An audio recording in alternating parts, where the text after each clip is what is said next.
ondosha tuwaba ya Allah, ondosha misukosuko ya Allah, ondosha kumrasha nao ya Allah, wamjili pesi ya Allah, ondosha kumrasha nao ya Allah, inakumbadili na wachezaji ya Allah, ondosha kumrasha nao ya Allah, ondosha hofu ya Allah, inakumbadili nguvu ya Allah, inakumbadili subra ya Allah, inakumbadili washinde ya Allah, inakumbadili washinde ya Allah, inakumbadili tuwaba ya Allah, ondosha vijito vyetu ya Allah, ondosha maibu ya Allah, ondosha mafedheha ya Allah, inakumbadili kurasha nao ya Allah, inakumbadilishia nguvu ya Allah, inakumbadilishia nguvu ya Allah, inakumbadili washinde mchezo wao ya Allah, inakumbadilishia tuwaba ya Allah, ondosha kurasha nao ya Allah, wafanyie pesa kubrika zao za mashabda familia zao ya Allah, inakumbadilishia timu yao ya Allah, inakumbadilishia tuwaba ya Allah, inakumbadilishia kurasha nao ya Allah, inakumbadilishia na baraka ya Allah birahmatika.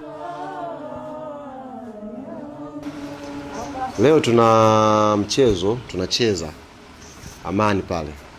Ni mchezo wa ngao ya jamii dhidi ya klabu ya Simba. Mchezo wetu wa kwanza kabisa wa kufungua msimu. Klabu yetu ya Yanga tumekuwa na desturi yetu. Kila tunapoelekea mechi mbalimbali, tumejenga desturi ya kutembelea jamii zote zenye uhitaji. Na kwa klabu yetu inashirikiana na taasisi ya GSM Foundation, basi kile kidogo ambacho tunajaaliwa sisi Yanga na wenzetu wa GSM Foundation huwa tunakigawa au kukitoa kwa watu wenye uhitaji. Tukapata bahati kwetu sisi katika kufikiria wapi tukatembelee, basi wazo la kwanza Mwenyezi Mungu akalileta kwenye kituo hiki cha Amani Foundation. Tumefurahi kwa ujio wenu wana Yanga, na sisi hapa ni Yanga. Mimi mwenyewe ni Yanga damu. Karibuni sana sana katika kituo chetu hiki. Tumekuja kuwashika mkono. Tulivyokuja navyo tunaomba mvipokee. Leo tuna mechi.